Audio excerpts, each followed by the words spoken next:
So welcome back to the next video.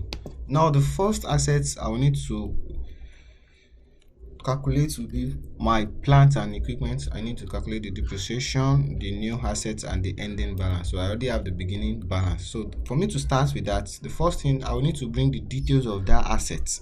I will need to bring them down here. So I think if you look up into our table, we have serial number, details, lifespan, and amount. So I need to bring them down here. So what I can make use of, I think we have 4, 1, 2, 3, 4. So I'll use transpose. Quite sure some of us conversant with transpose functions. Then I will lock it, then Ctrl Shift Enter. So I have them here. So this one will be number 1.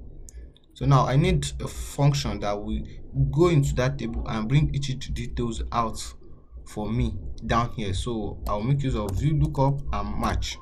So before I do that, it's very important for us to work with naming convention while working with a table. So I'm going to rename this into headings of our Capex. So if I highlight everything together, you'll see the name showing here. So I'm going to do the same thing for the main table, so which will be the table Capex.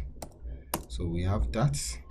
So if you go here and we press T Capex, it will highlight the whole table. Some other day we'll be dealing with how to work with name ranges in Excel. So it's equal to VLOOKUP value, look for this one, this number 1 in our table. So if I press F3 to bring out the table, so in our table,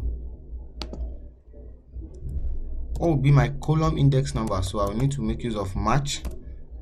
Our lookup value will now be our details, which is our heading. So I'm going to log F. So and our lookup array will now be our. So if I press F3, our headings, press OK. So put comma to match, we need exact match. Then close. Then I'll close the bracket for match functions. Then for the lookup function, I want it to include to return the exact match. So if I press enter, you see now that we have the plant and equipment. So I need to drag this down.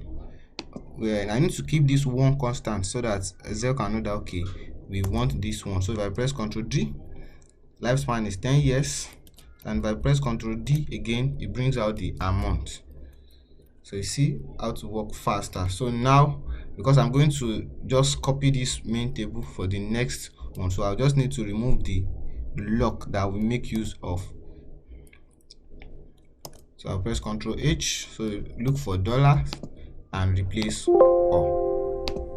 So if you go to those formula, you see that none of them is locked now. So which means if I copy this, I drag it down, it will update on its own.